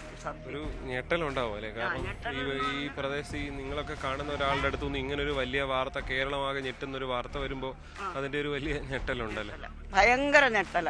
കാരണം ഇങ്ങനെ ഒരു വാർത്ത ഞങ്ങൾ മറ്റേ അവിടെ ഏത് സ്ഥലത്ത് അവിടെ ഒരു നരവലി നടന്ന് എലന്തൂര് അത് കേട്ടുപോലും ഞങ്ങൾ ഞെട്ടിയിട്ടുണ്ട്. ഇവിടെ ഒരു കാരണവശാലും നമ്മുടെ ഇവിടെ ഇങ്ങനെ ഒരു സംഭവം നടക്കുമെന്നുള്ള ആർക്കും പ്രതീക്ഷയില്ല. നമ്മളിനി എന്ത് വിശ്വസിച്ചാ കുഞ്ഞുങ്ങളെ വളർത്തേണ്ടിയത്? ഇങ്ങനെയുള്ള ഇവന്മാര് ഇനി ഈ കോളനിയിൽ തലപൊക്കിയാൽ ഞങ്ങൾ ഇനിയും വളർന്നു വരുന്ന കൊച്ചു കുഞ്ഞുങ്ങളെയൊക്കെ ഞങ്ങൾ എങ്ങനെ വളർത്തും? ഇതൊക്കെയാണ് നമ്മൾ വിചാരിക്കേണ്ട കാര്യങ്ങൾ, ഞങ്ങൾക്ക് വിഷമമുള്ള കാര്യങ്ങൾ. അതുകൊണ്ട് ഇനി ഇവനും ഇവളും ഈ പുറം ലോകത്ത് വന്ന് ഈ ആന്താരി മണ്ണി വന്ന് ഇങ്ങനെ ഒരു സംഭവം ചെയ്യാനുള്ള ഇട വരുത്തരുത്. ശക്തമായ നടപടി പോലീസിന്റെ ഭാഗത്തുനിന്ന് ഉണ്ടാകണം. ചേച്ചി, നിങ്ങൾക്ക് അറിയാവുന്ന ആളാണോ ഇവര്? എനിക്ക് ചെറുപ്പം മുതലേ പിള്ളേരെ അറിയാവുന്ന പിള്ളേരാണ്. അത് 3 ആൺപിള്ളേരാണ്. തന്റെ നല്ല മരിച്ചുപോയി. അവര് പാവങ്ങളൊന്നും പറയാൻ പറ്റുകയില്ല. അമ്മ ഭയങ്കര ക്ഷുദ്രപ്രയോഗം നടത്തുന്ന പുള്ളിക്കാരിയായിരുന്നു. അമ്പലങ്ങളിലൊക്കെ പോയേച്ച് വന്നേച്ച് ഓരോ വീടുകളിലൊക്കെ ഓരോരുത്തരോട് പറയും, അവിടെ പോയാൽ ഇന്നത് ചെയ്യാം ഇന്നത് ചെയ്യാന്ന് പറഞ്ഞൊക്കെ അങ്ങനെയൊക്കെ പറയുമായിരുന്നു. അതൊക്കെ കണ്ടു വളർന്നായിരിക്കാം ഈ നടുവത്തെ ചെറുക്കൻ ഈ കല്യാണം കഴിച്ചതിന് ശേഷം അവനിങ്ങനെ ആയിപ്പോയത്. നേരത്തെയൊക്കെ നല്ല സ്വഭാവമുള്ള 3 പിള്ളേരായിരുന്നു. കല്യാണമായിട്ട് കഴിച്ചല്ല വിളിച്ചോണ്ട് വന്നാന്ന് പറഞ്ഞു. പക്ഷെ കൊണ്ടുവന്നതിന് ശേഷമാണ് ഇങ്ങനത്തെ സ്വഭാവം രീതികളും ആയത്. അവൾ നിമിത്തമാണോ അവൻ നിമിത്തമാണോ ഇതൊക്കെ ഇങ്ങനെ സംഭവിക്കാൻ നമുക്കറിയത്തില്ലല്ലോ. പിന്നെ ഞാൻ പറഞ്ഞ ഇങ്ങനൊന്നും മേലിൽ ഒരിടത്തും ഉണ്ടാവരുത്. അതിനൊക്കെ ശിക്ഷ അവന് കൊടുക്കണം. ഈ പെൺകുട്ടിയെ പറ്റി എന്താണ്? അങ്ങനെ ആരോടും അധികം സംസാരിക്കുന്നവളല്ല. നമ്മളോടെ മുഖത്ത് നോക്കുകയല്ല, കണ്ടാലൊന്ന് പുഞ്ചിരിക്കും. പിന്നെ കടയിലൊക്കെ പോകുമ്പോൾ ഒന്ന് കാണും, പിള്ളേരെയും കൊണ്ട് പോകുമ്പോൾ ഒന്ന് കാണും, അങ്ങനെയേ ഉള്ളൂ. അല്ലാതെ അവൾ ആരുമേ ഒട്ടുമേ സംസാരിക്കുക. പിന്നെ ചെറുക്കം കണ്ട വിളിക്കുകയും പറയുകയൊക്കെ ചെയ്യും. പിന്നെ എന്തായാലും ഇങ്ങനെ സംഭവിച്ചത് ഇവൾ നിമിത്തമാണ്. ഈ ഭാര്യ വന്നു കഴിഞ്ഞതിന് ശേഷമാണ് ഈ ചെറുക്കൻ ഇങ്ങനെ സമനില തെറ്റി പോയിട്ടുള്ളത്. അതെന്ത് മരുന്നുകൾ ഉപയോഗിക്കുന്നൊന്നും നമുക്കറിയത്തില്ല. പിന്നെ കടബാധ്യതയാണോ അതുകൊണ്ടാണോ ഇങ്ങനെ മറ്റുള്ള മനുഷ്യരെ വിളിച്ചിരുത്തി വെച്ച് ഇങ്ങനെ കാശ് കൊടുക്കാനും സമയം കൊണ്ട് ഇങ്ങനെ ചെയ്താണോ എന്നൊക്കെ മറ്റുള്ളവരുമായിട്ട് ബന്ധമുണ്ടായിരുന്നു. ചില വിഹിത ബന്ധങ്ങളൊക്കെ സംബന്ധിച്ചിട്ടുള്ള വാർത്തകളൊക്കെ വരുന്നുണ്ട്. പയ്യനുണ്ടെന്ന് എനിക്ക് തോന്നുന്നില്ല. പെൺകുട്ടിക്കുണ്ട് വാർത്ത വരുന്നുണ്ട്. പെൺകുട്ടിക്ക് ഉണ്ടെന്നാ പറയുന്നേ. അല്ലെ പിന്നെ ആലപ്പുഴയെന്നും പിന്നെ റാന്നിന്നും ഒക്കെ ആൾക്കാർ ഇവിടെ വരേണ്ട കാര്യമില്ലല്ലോ. വന്ന ആമ്പിളാർ എന്ത് ആവശ്യത്തിനാണ് ഇവിടെ വന്നെന്ന് നമുക്ക് തന്നെ മനസ്സിലാക്കാമല്ലോ. അപ്പൊ അവരുടെ കയ്യിലും തെറ്റ് കാണും. അവർ നല്ലവരാണെന്ന് ഞാൻ പറയല്ല. അവന്മാരെ സ്റ്റാപ്പിളർ അടിച്ചിട്ടുണ്ടെങ്കിൽ അവർ എന്തെങ്കിലും ഇഷ്യൂ ഉണ്ടാകാതെ ഇവർ രണ്ടുപേരും ഇത് ചെയ്യത്തുമില്ല. അല്ല ചുമ്മാതെ ഒരാൾ ഒരു വീട്ടിൽ കയറി വരത്തില്ലല്ലോ. അപ്പൊ എന്തെങ്കിലും വീട്ടിൽ വിഷയങ്ങൾ ഉണ്ടായി കാണും. ഉണ്ടായപ്പം എന്തെങ്കിലും ഒരു പൈസ കൊടുക്കാത്തതിന്റെയോ എന്തെങ്കിലും ഇതായി കാണുമ്പോൾ അവരങ്ങനെ ചെയ്തതായിരിക്കാം. അതിനെയും ഈ പ്രതികളോട് ചോദിച്ചാലല്ലേ അവർ സത്യാവസ്ഥ പറഞ്ഞ് മനസ്സിലാക്കുന്നത്. കുഞ്ഞുങ്ങളുടെ അവസ്ഥ എന്താ? നിങ്ങളിപ്പോ എന്തോ ചെയ്യാനാ? അതുങ്ങളെ അവരെ ബന്ധുക്കാർ വല്ലവരും വളർത്തുമായിരിക്കും. അല്ല എന്തോ ചെയ്യാൻ ഇവിടെ വന്നെന്ന് പറഞ്ഞാലും ആരും അയലൊക്കാരും നോക്കാനില്ല. അവരുടെ ബന്ധുക്കാരും ഈ സ്ഥലത്തുള്ളവരല്ല. അവർ ഇച്ചിരി ദൂരെ നിന്ന് വന്ന് വർഷങ്ങളായിട്ട് ഇവിടെ താമസിക്കുന്നവരാണ്. അവരമ്മയുള്ള കാലത്തെ അയൽവാസങ്ങളുമായിട്ട് അയൽപ്പക്കാരുമായിട്ടൊന്നും ഒരു സഹകരണം ഉള്ളവരല്ല. അതുകൊണ്ട് അവർ ഒറ്റപ്പെട്ട് ജീവിക്കുന്നവരാണ്. എന്തായാലും അതാണ് ഇവരൊക്കെ പറയുന്നത്. ഈ നാടാകെ ഒരുപാട് വീട് തൊട്ടടുത്തുള്ളതാണ്. നോക്കിയാൽ ഇവിടെ തൊട്ടടുത്തടുത്ത് ഇവിടെ ഒരു വീടുണ്ട്. ഓരോരോ വീടുകൾ അടുത്തടുത്തുള്ളതാണ്. പക്ഷെ അവിടെയാണ് ഇങ്ങനൊരു വലിയ സംഭവം ഉണ്ടായത് എന്നുള്ളതാണ്. അതുകൊണ്ട് തന്നെ ഇവിടെ ഒരു ഈ തെളിവെടുപ്പൊക്കെ ആയി വന്ന സമയത്ത് ആളുകളുടെ വലിയൊരു തിരക്ക് നമുക്ക് കാണാൻ സാധിക്കുന്നുണ്ട്. ആളുകളെ സംബന്ധിച്ച് വലിയ ഞെട്ടൽ. കാരണം നമുക്കും വളരെ അത്ഭുതം തോന്നുന്നൊരു സാഹചര്യമാണ്. കാരണം ഇത്രയധികം വീടുകൾ ഉണ്ടാകുന്നു, തൊട്ടടുത്തടുത്ത് വീടുകൾ ഉണ്ടാകുന്നു. അതിന് ഇടയ്ക്കൊരു വീട്ടിൽ വെച്ച് ഇങ്ങനൊരു സംഭവം ഉണ്ടാകുക എന്ന് പറയുമ്പോൾ അതിൻ്റെ ഒരു വലിയ ഞെട്ടൽ ഈ നാട്ടുകാരെ സംബന്ധിച്ചുണ്ട് എന്നത് യാതൊരു സംശയമില്ല. എന്തായാലും പോലീസ് ഇതിൽ കൂടുതൽ വ്യക്തത വരുത്തേണ്ടതുണ്ട്. പോലീസ് വ്യക്തത വരുത്താനുള്ള വലിയ ശ്രമങ്ങൾ നടത്തുകയാണ്. പോലീസിൻ്റെ കയ്യിൽ കുറച്ച് തെളിവുകൾ ലഭിച്ചിട്ടുണ്ട്. അതിൽ കൂടുതൽ തെളിവുകൾ ശേഖരിക്കാൻ വേണ്ടിയുള്ള ശ്രമമാണ് അവർ നടത്തിക്കൊണ്ടിരിക്കുന്നത്. എന്താണ്, ഇവരെയൊക്കെ അറിയാവുന്നവരാണോ? ഇവിടെ താമസത്തിന് വന്നിട്ട് കുറെ നാളുകളായി. ഞങ്ങളുമായിട്ട് അങ്ങനെ ആരുമായിട്ട് സഹകരണമില്ല. ഈ പയ്യന് ഇവന്റെ അച്ഛനും അമ്മയും മറ്റു സഹോദരങ്ങളൊക്കെ ഉണ്ട്. അവരൊക്കെ മിണ്ടുകയും പറയുകയൊക്കെ ചെയ്യുമായിരുന്നു. അവരൊന്നും ഇവിടെ ഇല്ല അല്ലേ? ഇവിടെ അല്ല. അച്ഛനും അമ്മയും മരിച്ചുപോയി. സഹോദരങ്ങളോ? മറ്റേ മൂത്ത ജ്യേഷ്ഠന് അവന്റെ ഭാര്യ വീട്ടില് ചെങ്ങന്നൂര്. പിന്നെ ഇളയ സഹോദരന് അവന് വർക്ക് സംബന്ധിച്ച് കമ്പനിയില്ല. പിന്നെ ഒരു പെങ്ങളുള്ളത് മണിയാറ്. അവിടെ അയച്ചു. ഇതിന്റെ വീടിന്റെ മുന്നിൽ കൂടെ ഒക്കെയാണോ പോകുന്നത്? ഇതുവഴി തന്നെ? ഇതുവഴി ഇതാ റോഡ്, ഇതാ വഴി. പിന്നെ അവൻ ചിലപ്പം തോട്ടം വഴി പോകും. ഈ പെൺകുട്ടി എങ്ങനെയാ നിങ്ങളുമായിട്ട് സംസാരിക്കുകയൊക്കെ ചെയ്യുമായിരുന്നു? ഇല്ല, സംസാരിക്കത്തില്ല. എന്തെങ്കിലും ചോദിച്ചാൽ മറുപടി പറയും. അല്ലെ എന്തെങ്കിലും അങ്ങനെ ഇരിക്കും. ചോദിച്ചാൽ എന്തുകൊണ്ട് അല്ലെ എന്തോ എടുക്കുവാന്നൊന്നും ചോദിക്കും. അല്ലാതെ സംസാരിക്കത്തില്ല. ഈ പിള്ളേർ ഇവിടെയൊക്കെ കൊച്ചു പിള്ളേരുണ്ടല്ലോ, അവരോടൊക്കെ കളിക്കാൻ വരത്തില്ല. പിള്ളേരൊന്നും വരത്തില്ല. ഇവിടെ കളിക്കാനൊന്നും വരത്തില്ല. പിന്നെ ഈ പാറയിലൊക്കെ നിന്ന് കളിക്കുകയൊക്കെ ചെയ്യും. രണ്ട് കൊച്ചു പിള്ളേർ. മറ്റു പിള്ളേരുമായിട്ട് വലിയ കമ്പനിയൊന്നുമില്ല. ഇല്ലില്ല, ഇങ്ങോട്ടൊന്നും വരത്തൊന്നുമില്ല. തൊട്ടടുത്ത വീട്ടില് ഇങ്ങനൊരു സംഭവം നടന്നു എന്ന് പറയുമ്പോൾ നിങ്ങൾക്കൊരു വലിയ ഷോക്ക് ഉണ്ടാവും അല്ലേ? ഇന്നല്ലേ പുറം ലോകം അറിയുന്നത്. ഇന്നലെ 2 ദിവസം പോലീസുകാർ വന്നിട്ട് എന്തോ ആ കേസെന്ന് ഞങ്ങള് ഓരോരുത്തർ ചോദിച്ചപ്പോൾ പറഞ്ഞു ചെറിയൊരു അടാപിടി കേസെന്നേ പറഞ്ഞുള്ളൂ. ഇത്രയും ഒരു സംഭവം ഇത് ഒരിക്കലും പ്രതീക്ഷിക്കാത്തതാണ്. ഇവരിൽ നിന്ന് ഇങ്ങനെ ഉണ്ടാകുമെന്ന് നിങ്ങളുടെ പ്രതീക്ഷിച്ചിട്ടില്ല. ഈ കുഞ്ഞുങ്ങളുടെ അവസ്ഥ, കുഞ്ഞുങ്ങളിപ്പോ ഇവിടെ ഉണ്ടോ? അതോ കുഞ്ഞുങ്ങള് അവിടെ അമ്മയുടെ അനിയത്തിയുടെ വീട്ടിലാണ്. അതെന്ന് കൊണ്ടുപോയി? അത് ഈ രശ്മിയെ സ്റ്റേഷനിൽ കൊണ്ടുപോയ അന്ന് സ്കൂളിൽ വന്ന് അവർ വന്ന് കൊണ്ടുപോകായിരുന്നു. അന്നേരം പറഞ്ഞു ഞാൻ സ്കൂളിൽ വന്ന് കുഞ്ഞുങ്ങളെ കൊണ്ടുപോവാണെന്ന് പറഞ്ഞു.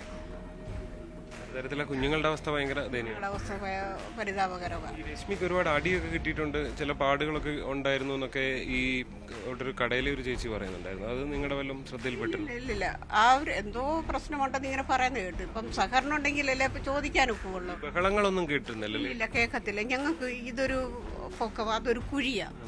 ആ വീട് കണ്ടതല്ലേ, ആ മുറിക്കകത്ത് എന്ത് സംഭവിച്ചാലും പുറം ലോകം അറിയത്തില്ല. നമുക്ക് സഹകരണം ഉണ്ടെങ്കിൽ ചോദിക്കാൻ എന്തോ ഉണ്ട്, പിള്ളേർ എന്ത് ചെയ്യുക, അല്ലെ എന്ത് ചെയ്യുക, ഭർത്താവ് എന്ത് ചെയ്യുക, എന്തോ ഉണ്ട്, ഓണകാലം അല്ലെ എന്തോ ആയെന്നൊക്കെ ഒന്ന് ചോദിക്കാൻ പറ്റത്തുള്ളൂ. ഒന്നും അങ്ങനെന്നുള്ള സഹകരണമില്ല. പലരും സംസാരിച്ച പോലെ തന്നെയാണ് ഈ ചേച്ചിയൊക്കെ പറയുന്ന ഒരു അവസ്ഥ. അതാ ഈ വഴിയിൽ കൂടെ, ഈ വീടിന്റെ മുന്നിൽ കൂടെ ഒക്കെ തന്നെയാണ് ഈ രശ്മി ഒക്കെയും പോയിക്കൊണ്ടിരുന്നത്. എന്തായാലും ഇങ്ങനൊരു പ്രദേശമാണ്. നമ്മളെ സംബന്ധിച്ചും ഇവിടെ എത്തുന്ന സമയത്തുണ്ടാകുന്ന ഒരു ഞെട്ടൽ അതാണ്. അതാ ഇവിടെയും തൊട്ടടുത്തടുത്ത് വീടുകളുണ്ട്. ഇതിന്റെ തൊട്ടപ്പുറത്ത് കാണുന്ന വീട്ടിലാണ് ഈ പറയുന്ന ഇവരുടെ രണ്ടുപേരുടെയും വീട് ഉള്ളത്. നമുക്ക് ഈ നാട്ടുകാരിൽ നിന്ന് പരമാവധി വിവരങ്ങൾ ശേഖരിക്കുക. അപ്പോൾ ഇവിടെ ഈ അടുത്ത് വീടുകളുണ്ട്, നമുക്ക് അവരോട് സംസാരിക്കാമെന്ന് വിചാരിക്കും. ചേച്ചി, തൊട്ടടുത്ത വീടാണല്ലോ? ഇതാണല്ലേ? ഞങ്ങൾ വാർത്ത കണ്ടപ്പോൾ ഇവന് ഇതെല്ലാം ചെയ്തല്ലോ എന്നുള്ള അമ്പരപ്പ് ഞങ്ങൾ ഇരിക്കുക. എന്ന് വെച്ചാൽ അവളെ കാണുമ്പോൾ അങ്ങനെയൊന്നും തോന്നുന്നവളല്ല. ഞങ്ങളുമായിട്ട് യാതൊരു സഹകരണവും ഇല്ല. ഇതാണ് വീട്, തൊട്ടടുത്ത വീടാണ്. പക്ഷെ അങ്ങനെ നമ്മളോട് സംസാരിക്കുക, അങ്ങനെ അവൻ വരുമ്പോൾ ഇവള് ഞങ്ങളോട് മിണ്ടത്തില്ല. അല്ല, അവനെ ഭയങ്കര പേടിയാണ്. അല്ലാത്തപ്പോൾ ഇതിലേ പോകുമ്പോൾ വർത്താനം പറയും മിണ്ടുകയൊക്കെ ചെയ്യും. പിന്നെ ഇവൻ വന്ന് കുറേ നാളായി ഇവിടെ താമസിക്കാന്ന്. അത് പിന്നെ ഇവൾ കൊച്ചുങ്ങളെ പിള്ളേരുണ്ട്, 2 കുഞ്ഞുങ്ങൾ, അതുങ്ങൾ ഇങ്ങോട്ട് കയറ്റി വിടുമ്പോൾ അതുങ്ങൾക്ക് പോലും പേടിയാണ്. ഞങ്ങൾ ഇങ്ങോട്ട് വരാറുണ്ടായിരുന്നു ഇല്ല, അവനെ പേടിയാ, ഭയങ്കര പേടിയാ പിള്ളേർ. അതായത് കുഞ്ഞുങ്ങളെ വീട്ടിനുള്ളിൽ ഏതാണ്ട് നിർത്തുന്ന ഒരു അവസ്ഥയാണ്. തൊട്ടടുത്ത് അയൽവക്കാരുമായിട്ടൊന്നും സഹകരിപ്പിക്കും. ഇവൾക്ക് കുറച്ച് മർദ്ദനമൊക്കെ ഏറ്റിരുന്നു എന്നൊക്കെ ചില പാടുകളൊക്കെ ഉണ്ടായിരുന്നു എന്നൊക്കെ ചിലർ പറയുന്നുണ്ട്. അങ്ങനെ വല്ല ശ്രദ്ധയിൽപ്പെട്ടിരുന്നോ? ഇവളെ ഒരു ദിവസം അങ്ങാണ്ട് അടിയും പിടിയും ഉണ്ടായി. ഇവിടെ കരച്ചിൽ കേട്ടപ്പോൾ ഞാൻ ഈ പാറയിൽ നിന്നൊന്ന് ശ്രദ്ധിച്ച് ഇവിടെ ഈ വഴക്ക്, അന്നേരം ഇവിടെ കരച്ചിൽ കേട്ടു. അപ്പം ഞാൻ അങ്ങോട്ടൊന്ന് ചെല്ലണമെന്ന് ഓർത്തു. പിന്നെ എൻ്റെ കൊച്ചു വിലക്ക് വേണ്ട, അവൻ എന്തെങ്കിലും പറയുമായിരിക്കും, അമ്മ പോകണ്ടെന്ന് പറഞ്ഞു. പിന്നെ ഇതുള്ള പാവം ഒന്നും നടിച്ചില്ല.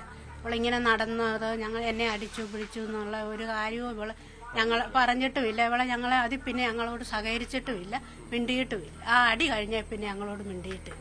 അല്ലാത്തപ്പോഴും അവള് സഹകരിക്കുന്നു. അടുത്ത് ഈ പയ്യന്മാര് വന്നെന്ന് പറയുന്ന തിരുവോണ ദിവസം അവരൊക്കെ വരുന്നതോ വല്ല നിങ്ങൾ കണ്ടു? ഇല്ല, അവരെ ഒന്നും ഞങ്ങൾ കണ്ടിട്ടില്ല. ഈ താഴെ തോട്ടമുണ്ട്, അതുവഴിയാ അവര് കൊണ്ടുവരുന്നത്. ഞങ്ങൾ കാണുമെന്നും കണ്ടായിരിക്കും ഇതിലെ ഒന്നും കൊണ്ടുവരുന്നതാണ്. ഇവനും വെള്ളത്തിന് പോകാൻ മാത്രം ഈ പാറയിൽ കൂടെ കയറും, അല്ലാത്തപ്പോഴൊന്നും പോകത്തില്ല. അതുകൊണ്ട് ഞങ്ങൾക്കൊന്നും അറിയത്തില്ല. ഈ വാർത്ത കേട്ടപ്പോൾ ഞങ്ങൾ ഇവനെ ഇങ്ങനാണോ ഇവിടെ നടന്നെന്നുള്ളത്, തൊട്ട് വീട്ടുമുറ്റത്ത് ഇങ്ങനെ നടന്നു എന്നുള്ളത് വലിയ ഞെട്ടലായിരിക്കും. ആന്ന് ഭയങ്കര ഒരു ഇതായിട്ട് വന്നേക്കുക. ഇവിടെ ഇതുവരെ ഇതുപോലത്തെ ഇതൊന്നും കേട്ടിട്ടില്ല. ഈ വീട്ടുമുറ്റത്ത് എന്ന് തന്നെ നമുക്ക് പറയാൻ കഴിയും. ഈ വീടിന്റെ തൊട്ടടുത്തുള്ള വീട്ടിലാണ് ഈ സംഭവം ഉണ്ടായിട്ടുള്ളത്. ഇവിടെ നിന്ന് ഒരുപക്ഷെ ഈ ശബ്ദമൊക്കെ കേട്ടാൽ പോലും അറിയാവുന്ന നിലയിലുള്ള തൊട്ടടുത്തുള്ള സ്ഥലമാണ്. പക്ഷേ ഈ വീട്ടുകാരൊന്നും തന്നെ ഇതിനെക്കുറിച്ച് യാതൊരു ധാരണയും അവർക്ക് യാതൊരു അറിവുമില്ല എന്നുള്ളതാണ്. വളരെ അസ്വാഭാവികമാണ്. ഈ കുഞ്ഞുങ്ങളെ അടക്കം ഫലത്തിൽ തൊട്ടടുത്ത വീട്ടുകളിലെ കുഞ്ഞുങ്ങളുമായിട്ടൊന്നും സഹകരിപ്പിക്കാത്ത രീതിയിലുള്ള ഒരു പ്രകൃതമാണ് ഇവർക്കുണ്ടായിരുന്നത് എന്നുള്ളതാണ് പൊതുവെ ഇവിടെ എത്തുമ്പോൾ ഈ നാട്ടുകാരുടെ ഒക്കെ ഒരു അനുഭവം. ഈ വീട് ഏതാണ്ട് പൂർണ്ണമായും പലതരത്തിൽ തകർന്ന നിലയിലൊക്കെയാണ് ഈ വീടിൻ്റെ ഒരു സാഹചര്യം നമുക്ക് കാണാൻ സാധിക്കുന്നത്. പോലീസ് ഇത് പൂർണ്ണമായും കെട്ടിയടച്ച് ഇട്ടിരിക്കുന്ന ഒരു സാഹചര്യമാണ് നിലവിൽ എന്തായാലും ഉള്ളത്. എന്തായാലും ഇവരുടെ എല്ലാം പെരുമാറ്റത്തിൽ പല അസ്വാഭാവികതകളും നമുക്ക് കാണാൻ സാധിക്കും. ഒരുപക്ഷെ ഇവിടെ നമുക്ക് അത്ഭുതകരമായി കാണാൻ സാധിക്കുന്ന ഈ വീടിൻ്റെ ഉള്ളിലേക്ക് ഫലത്തിലൊരു CCTV അത് എന്തിനു വെച്ചിരിക്കുന്നു എന്നുള്ള സംശയമുണ്ട് ഒരു പരിധിവരെ. പക്ഷെ അത് കുറേ പൊടി പിടിച്ചതും ഒക്കെയാണ്. അത് പ്രവർത്തിക്കുന്നതാണോ എന്നൊക്കെ സ്വാഭാവികമായിട്ടും പോലീസിന് അറിയാൻ സാധിക്കുമായിരിക്കും. പോലീസ് അതിൻ്റെ പരിശോധനയൊക്കെ നടത്തുന്നുണ്ടാവും. ദൃശ്യങ്ങളടക്കം പകർത്തിയെടുക്കുന്നതിലടക്കം പോലീസ് അത്തരം കാര്യങ്ങളൊക്കെ ശ്രദ്ധിക്കും എന്ന കാര്യത്തിൽ യാതൊരു സംശയമില്ല. കാരണം പോലീസ് കഴിഞ്ഞ കുറേ ദിവസമായ വലിയ അന്വേഷണത്തിലായിരുന്നു. എന്തായാലും അതിനിടയിലാണ് ഈ ഒരു സംഭവം ഉണ്ടാകുന്നത് എന്നുള്ളതാണ്. ഈ നേരത്തെ ഇവരൊക്കെ പറഞ്ഞ റബ്ബർ തോട്ടം ഇതാണ്. ഇതുവഴി ആളുകൾക്ക് വരാൻ പോകാം. അതായത് മറ്റാരും കാണാതെ ഇതുവഴി ചെറിയ നടവഴിയുണ്ട്. ഈ വന്നു എന്ന് പറയുന്ന മറ്റ് ചെറുപ്പക്കാർക്ക് അല്ലെങ്കിൽ അവർക്കൊക്കെ ഇതുവഴി വരാനോ പോകാനോ ഒക്കെയുള്ള സാധ്യതയുള്ള ചെറിയ നടവഴികളും നമുക്ക് ഇവിടെ കാണാൻ സാധിക്കുന്നത്. ഞെട്ടിക്കുന്ന സംഭവം. ഒരു പരിധിവരെ ഒരുപാട് ദുരൂഹതകൾ ഇനിയും ബാക്കി നിൽക്കുന്ന സംഭവമായി തന്നെ ഇത് അവശേഷിക്കുകയാണ്. പോലീസ് വലിയ അന്വേഷണത്തിലാണ്. കൂടുതൽ തെളിവുകൾ ശേഖരിക്കാനുള്ള വലിയ ശ്രമത്തിലാണ് എന്തായാലും ഈ സംഭവത്തിലുള്ളത്.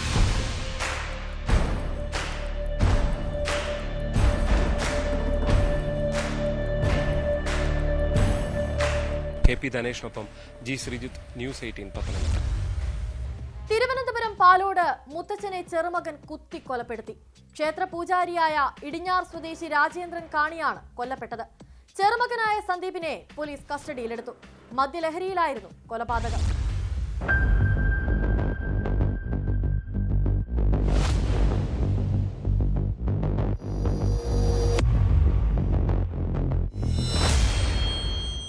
പാലോട് ഇടിഞ്ഞാറിലാണ് സംഭവം.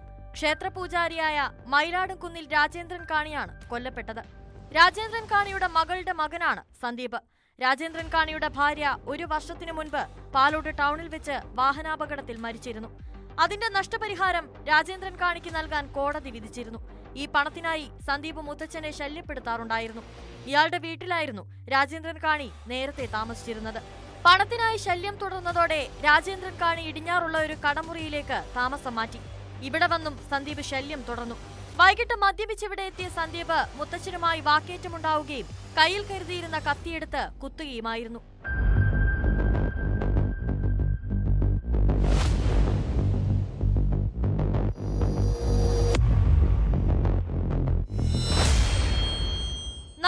ചേർന്ന് തടഞ്ഞുവെച്ച സന്ദീപിനെ പിന്നീട് പോലീസ് എത്തി കസ്റ്റഡിയിലെടുത്തു.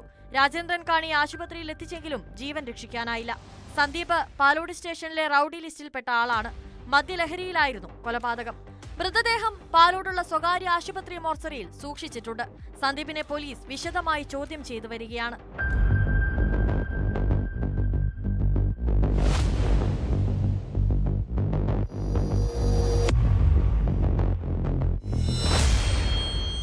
ന്യൂസ് 18 പാലോട്. കൊല്ലം കുണ്ടറയിൽ വിവാഹത്തിനെത്തിയ യുവതിക്ക് നേരെ ലൈംഗിക അതിക്രമം നടത്തിയ സർക്കാർ ഉദ്യോഗസ്ഥൻ അറസ്റ്റിൽ. ജൂനിയർ കോപ്പറേറ്റീവ് ഇൻസ്പെക്ടറും ചവറ തെക്കുംഭാഗം സ്വദേശിയുമായ സന്തോഷാണ് പിടിയിലായത്. വൈദ്യപരിശോധനയ്ക്ക് കൊണ്ടുപോകുന്നതിനിടെ പ്രതി പോലീസിനെ ആക്രമിക്കുകയും ചെയ്തു. കോടതിയിൽ ഹാജരാക്കിയ സന്തോഷിനെ റിമാൻഡ് ചെയ്തു.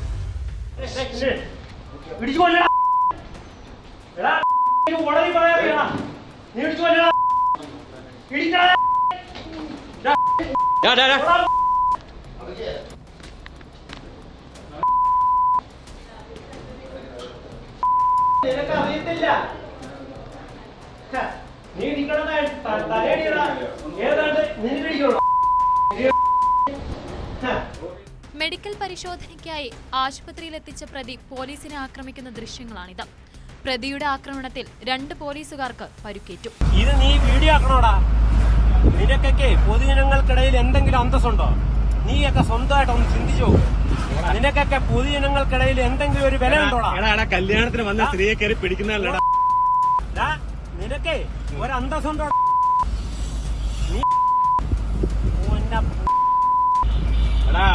കല്യാണത്തിന് എനിക്കൊരു ഇല്ല.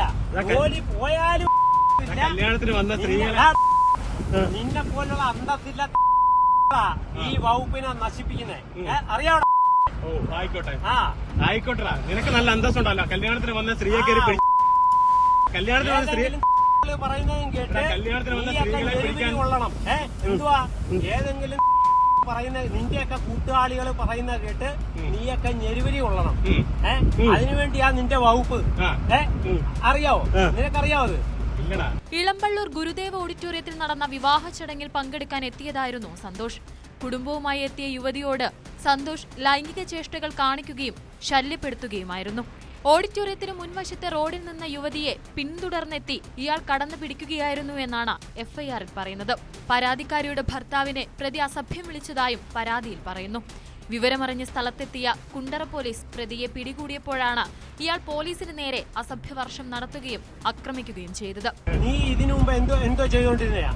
ഒന്നുമില്ലടാ. നീ ഈ ജോലി വരുന്നതിന് മുമ്പ് എന്തോ ചെയ്തോണ്ടിരുന്ന അത് പറ. നീ ഒന്നുമില്ലടാ. അറിയാവോ നിനക്ക്? ഇല്ലടാ. നിന്റെ അന്തസ്സ് എന്താ പറയാ? നീ അത് പറ. ഇല്ലടാ. നിന്നോടൊക്കെ എങ്ങനെയാ സംസാരിക്കുന്നത്?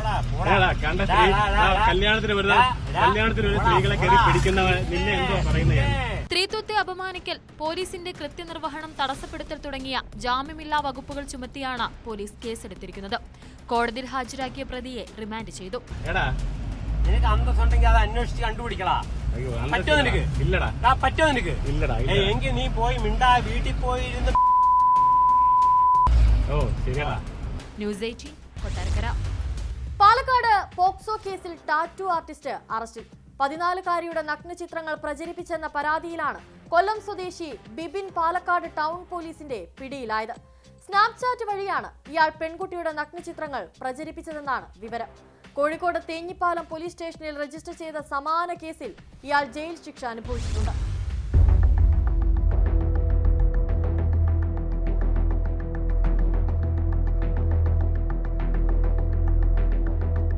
Palakkad town south police station പരിധിയിൽ താമസിക്കുന്ന പെൺകുട്ടിയാണ് പരാതിക്കാരി.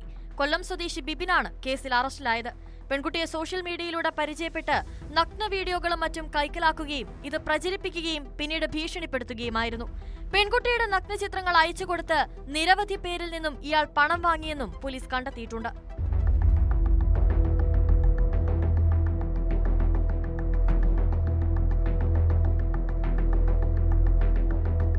സൈബർ സെല്ലിന്റെ സഹായത്തോടെയാണ് പ്രതിയെ കണ്ടെത്തിയത്. പ്രതി സമാന രീതിയിൽ ധാരാളം പെൺകുട്ടികളെ ഇത്തരത്തിൽ ചതിയിൽപ്പെടുത്തിയിട്ടുള്ളതായി പോലീസ് പറഞ്ഞു. ടാറ്റു ആർട്ടിസ്റ്റായ ബിബിൻ കോസ്മെറ്റിക് സയൻസിൽ ബിരുദത്തിന് പഠിക്കുകയാണ്.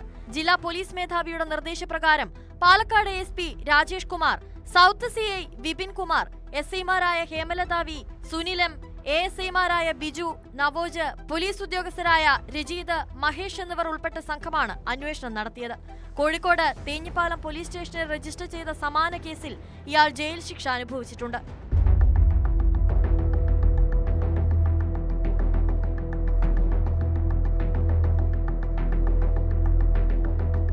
ന്യൂസ് 18 പാലക്കാട്.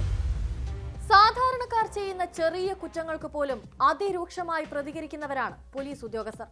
പലപ്പോഴും കയ്യേറ്റത്തിനും മടിക്കാറില്ല. എന്നാൽ നിയമം തങ്ങൾക്ക് ബാധകമല്ലെന്നാണ് മിക്ക ഉദ്യോഗസ്ഥരുടെയും നിലപാട്.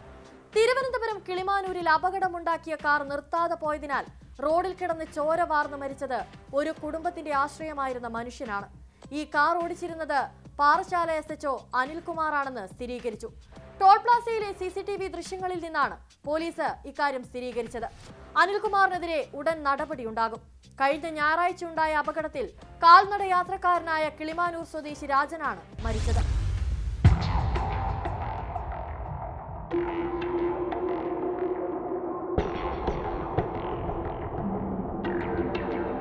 കിളിമാനൂരിൽ കാൽനടയാത്രക്കാരന്റെ മരണത്തിനിടയാക്കിയ വാഹനമോടിച്ചത് Parassala station house officer P. അനിൽകുമാറാണെന്നാണ് പോലീസിന്റെ അന്വേഷണത്തിൽ സ്ഥിരീകരിച്ചത്. കഴിഞ്ഞ ഞായറാഴ്ച പുലർച്ചെ 4-നും 5-നും ഇടയിലായിരുന്നു അപകടം. റോഡിലൂടെ നടന്നു പോവുകയായിരുന്ന കിളിമാനൂർ സ്വദേശി 59-കാരൻ രാജനെ ഇടിച്ചിട്ട് കാർ നിർത്താതെ പോവുകയായിരുന്നു. CCTV ദൃശ്യങ്ങൾ കേന്ദ്രീകരിച്ചുള്ള അന്വേഷണത്തിലാണ് വാഹനം തിരിച്ചറിഞ്ഞത്. വാഹനം അമിതവേഗത്തിൽ അലക്ഷ്യമായി ഓടിച്ചുവെന്നാണ് FIR. കൂലിപ്പണിക്കാരനായ രാജൻ റോഡിൽ ചോര വാർന്ന് 1 മണിക്കൂറോളം കിടന്നു. രാവിലെ 6 മണിയോടെ നാട്ടുകാരാണ് ചോരയിൽ കുളിച്ച നിലയിൽ ഇദ്ദേഹത്തെ കണ്ടെത്തിയത്. നാട്ടുകാരും പോലീസും ചേർന്ന് ആശുപത്രിയിൽ എത്തിച്ചെങ്കിലും ജീവൻ രക്ഷിക്കാനായില്ല. സംഭവത്തിൽ CIയുടെ ഭാഗത്ത് ഗുരുതര വീഴ്ചയുണ്ടെന്നാണ് കണ്ടെത്തൽ. ഒരാൾ വാഹനത്തിന്റെ സൈഡിൽ ഇടിച്ചു വീണെന്നും എന്നാൽ എഴുന്നേറ്റ് നിൽക്കുന്നത് കണ്ട് കുഴപ്പമില്ലെന്ന് ധരിച്ച് പോയെന്നുമാണ് അനിൽകുമാർ അന്വേഷണ ഉദ്യോഗസ്ഥരോട് പറഞ്ഞത്. വാഹനം താനല്ല ഓടിച്ചതെന്നാണ് ഇദ്ദേഹം പറഞ്ഞതെന്നും സൂചനയുണ്ട്. അതേസമയം അപകടം നടന്ന ശേഷം തെളിവ് നശിപ്പിക്കാൻ ശ്രമിച്ചതായും പോലീസ് കണ്ടെത്തി.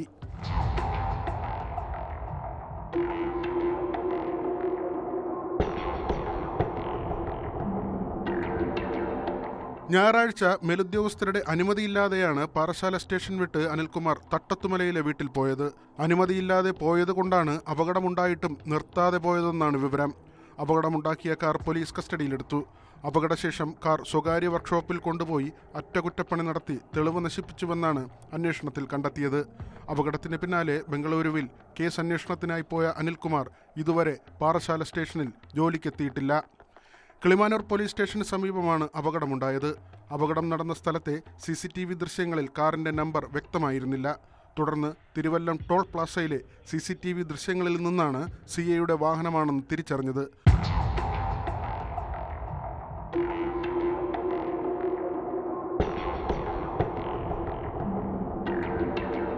ന്യൂസ് 18 കിളിമാനൂർ.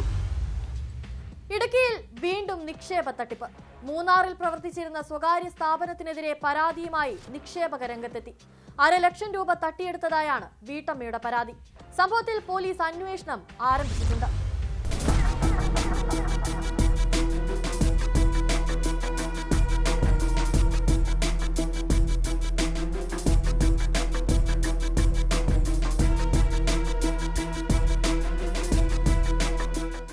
മാട്ടുപ്പെട്ടി റോഡിൽ പ്രവർത്തിച്ചിരുന്ന നെറ്റ്സ്റ്റാർ ഗ്രൂപ്പ് ഓഫ് കമ്പനീസ് എന്ന സ്ഥാപനത്തിനെതിരെയാണ് പള്ളിവാസൽ സ്വദേശിയായ പവൻതായ് മാടസ്വാമി പരാതി നൽകിയത്.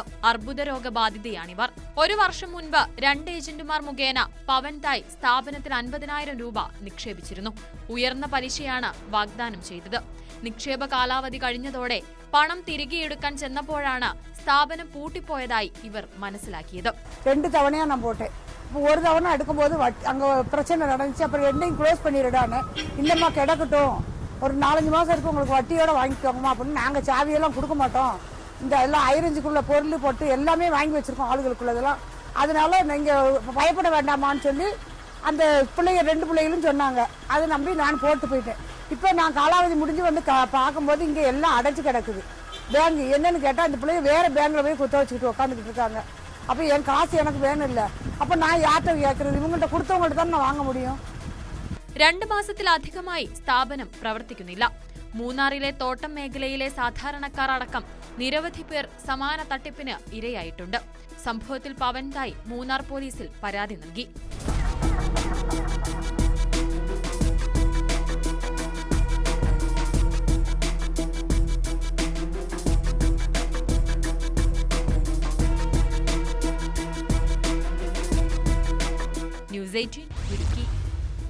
ജാമ്യത്തിൽ പുറത്തിറങ്ങിയ ഗുണ്ടാ നേതാവ് 3 പേരെ ആക്രമിച്ച കേസിൽ വീണ്ടും പിടിയിലായി. കൊല്ലം തഴുത്തല കാവുവിള സ്വദേശി പൊട്ടാസ് നിഷാദ് എന്ന നിഷാദാണ് പിടിയിലായത്. ഉമേനല്ലൂർ സ്വദേശി മനു, മകൻ അഭിമന്യു, സുഹൃത്ത് ഹാരിസ് എന്നിവരെയാണ് ഇയാൾ കഴിഞ്ഞ ദിവസം ആക്രമിച്ചത്.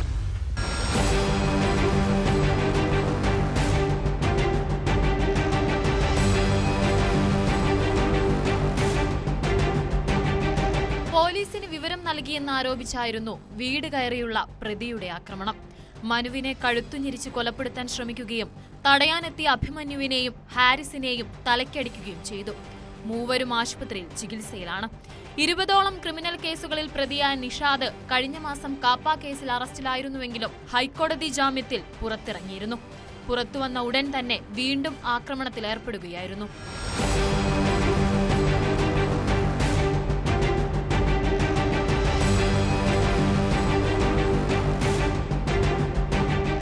കൊട്ടിയം സിഐയുടെ നേതൃത്വത്തിലുള്ള പ്രത്യേക സംഘമാണ് പ്രതിയെ പിടികൂടിയത്. ജില്ലാ ആശുപത്രിയിൽ വൈദ്യപരിശോധനയ്ക്ക് ശേഷം കോടതിയിൽ ഹാജരാക്കിയ പ്രതിയെ റിമാൻഡ് ചെയ്തു.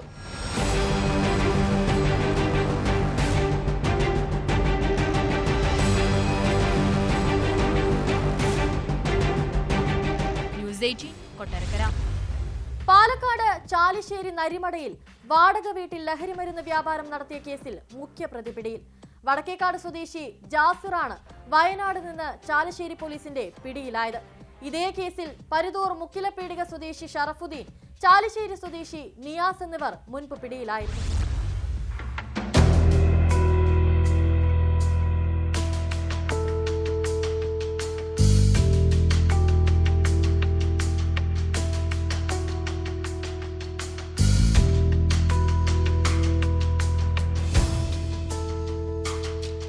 ഓഗസ്റ്റ് 16-നാണ് കേസിനാസ്പദമായ സംഭവം ഉണ്ടായത്.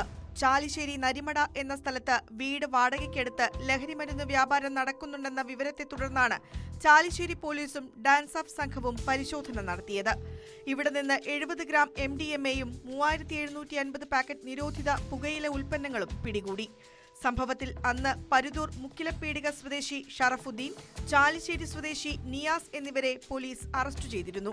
ഇവരിൽ നിന്നുമാണ് വീട് വാടകയ്ക്കെടുത്തതും മയക്കുമരുന്ന് വ്യാപാരത്തിന്റെ മുഖ്യ സൂത്രധാരനും തൃശൂർ വടക്കേക്കാട് സ്വദേശി ജാസിറാണെന്നും മനസ്സിലായത്. വീട്ടിൽ വെച്ച് MDMA ചെറിയ പാക്കറ്റുകളിലാക്കി ആവശ്യക്കാർക്ക് എത്തിച്ചു നൽകുകയായിരുന്നു ഇവരുടെ രീതി.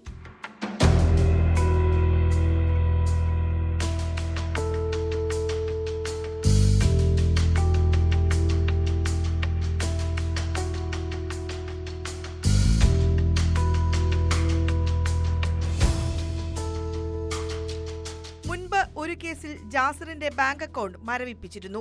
തുടർന്ന് ഇയാൾ അനുജൻ റസാലിയുടെ അക്കൗണ്ട് വഴിയാണ് ഇടപാടുകൾ നടത്തിയത്. ഇത് കണ്ടെത്തിയ പോലീസ് റസാലിയെ അറസ്റ്റ് ചെയ്തിരുന്നു. കൂട്ടാളികൾ പിടിയിലായതായി അറിഞ്ഞ ജാസിർ അന്നുമുതൽ ഒളിവിലായിരുന്നു. ഇയാൾ കോയമ്പത്തൂർ, ആനക്കട്ടി ഭാഗങ്ങളിൽ ഉണ്ടെന്ന വിവരത്തെ തുടർന്ന് പോലീസ് അന്വേഷിച്ചെത്തിയപ്പോൾ പ്രതി കാർ ഉപേക്ഷിച്ച് രക്ഷപ്പെട്ടു. തുടർന്ന് നടത്തിയ അന്വേഷണത്തിലാണ് SI ശ്രീലാലിന്റെ നേതൃത്വത്തിലുള്ള സംഘം വയനാട് സുൽത്താൻ ബത്തേരിയിൽ നിന്ന് സുൽത്താൻ ബത്തേരി പോലീസിന്റെ സഹായത്തോടെ ജാസിറിനെ പിടികൂടിയത്. ചാലിശ്ശേരി SHO M മഹീന്ദ്ര സിംഗിന്റെ നേതൃത്വത്തിൽ SI Sreelal, ASI Rashid, squad അംഗങ്ങളായ നൌഷാദ് ഖാൻ, സജിദ്, സിൻജിത്ത്, കമ എന്നിവരടങ്ങുന്ന സംഘമാണ് പ്രതിയെ പിടികൂടിയത്. കോടതിയിൽ ഹാജരാക്കിയ പ്രതിയെ റിമാൻഡ് ചെയ്തു. സംഭവത്തിൽ കൂടുതൽ പ്രതികൾ ഉൾപ്പെട്ടിട്ടുണ്ടോ എന്ന് പോലീസ് അന്വേഷിച്ചു വരികയാണ്.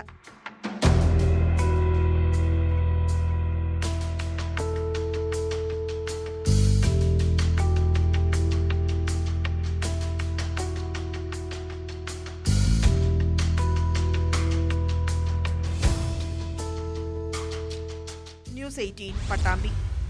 കഞ്ചാവ് കടത്തിന്റെ പ്രധാന കേന്ദ്രമായി മാറുകയാണ് പാലക്കാട് ഷൊർണൂർ റെയിൽവേ സ്റ്റേഷൻ. കഴിഞ്ഞ ദിവസം നടത്തിയ പരിശോധനയിൽ 6 കിലോയോളം ഉണക്ക കഞ്ചാവ് ഉപേക്ഷിച്ച നിലയിൽ കണ്ടെത്തി. കഴിഞ്ഞ കുറച്ചു മാസങ്ങൾക്കുള്ളിൽ വലിയ തോതിലാണ് ഇവിടെ റെയിൽവേ സ്റ്റേഷനിൽ നിന്നും ട്രെയിനിൽ നിന്നുമൊക്കെയായി കഞ്ചാവ് കണ്ടെത്തിയിട്ടുള്ളത്. അതേസമയം എറണാകുളം കോതമംഗലം നെല്ലിക്കുഴിയിൽ പോലീസ് നടത്തിയ പരിശോധനയിൽ കഞ്ചാവുമായി ഒരാൾ പിടിയിലായി.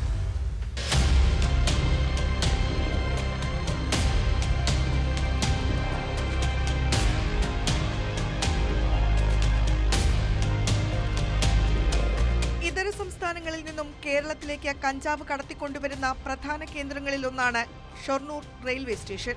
ഏതാനും മാസങ്ങൾക്കുള്ളിൽ വലിയ തോതിലാണ് ഇവിടെ നിന്ന് കഞ്ചാവ് പിടിച്ചിട്ടുള്ളത്. റെയിൽവേ പ്ലാറ്റ്ഫോമിൽ ഉപേക്ഷിക്കപ്പെട്ട നിലയിൽ 5.8 കിലോഗ്രാം ഉണക്ക കഞ്ചാവ് കണ്ടെത്തിയതാണ് ഒടുവിലത്തെ സംഭവം. കഞ്ചാവ് ഉപേക്ഷിച്ച് കടന്നുകളഞ്ഞ പ്രതികൾക്കായി അന്വേഷണം ആരംഭിച്ചതായി അധികൃതർ പറഞ്ഞു. പട്ടാമ്പി എക്സൈസ് ഇൻസ്പെക്ടറുടെ ചുമതല വഹിക്കുന്ന ഒറ്റപ്പാലം എക്സൈസ് സർക്കിൾ ഓഫീസിലെ ഇൻസ്പെക്ടർ എ മുരുകദാസിന്റെ നേതൃത്വത്തിലായിരുന്നു പരിശോധന. ഷൊർണൂർ റെയിൽവേ പ്രൊട്ടക്ഷൻ ഫോഴ്സും സംയുക്ത പരിശോധനയിൽ പങ്കെടുത്തു.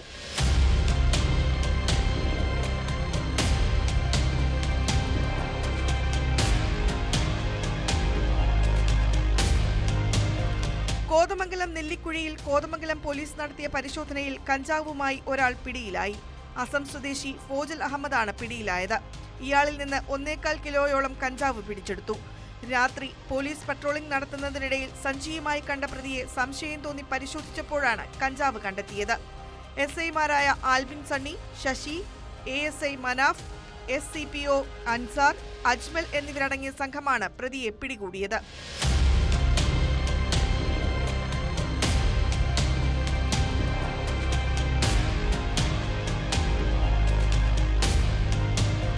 ന്യൂസ് 18 പട്ടാമ്പി കോതമംഗലം. മലപ്പുറം വണ്ടൂർ തിരുവാലിയിൽ യുവാവ് ദുരൂഹ സാഹചര്യത്തിൽ മരിച്ച നിലയിൽ. തിരുവാലി സ്വദേശി ഉണ്ണിയാണ് മരിച്ചത്. തിരുവാലി അങ്ങാടിയോട് ചേർന്നുള്ള കെട്ടിടത്തിലെ മുറിയിലാണ് 3 ദിവസം പഴക്കമുള്ള മൃതദേഹം കണ്ടെത്തിയത്. ദുർഗന്ധം വമിച്ചതിനെ തുടർന്ന് വ്യാപാരികൾ നടത്തിയ അന്വേഷണത്തിലാണ് സംഭവം പുറത്തറിഞ്ഞത്. മരണകാരണം സംബന്ധിച്ച് വ്യക്തത വന്നിട്ടില്ല.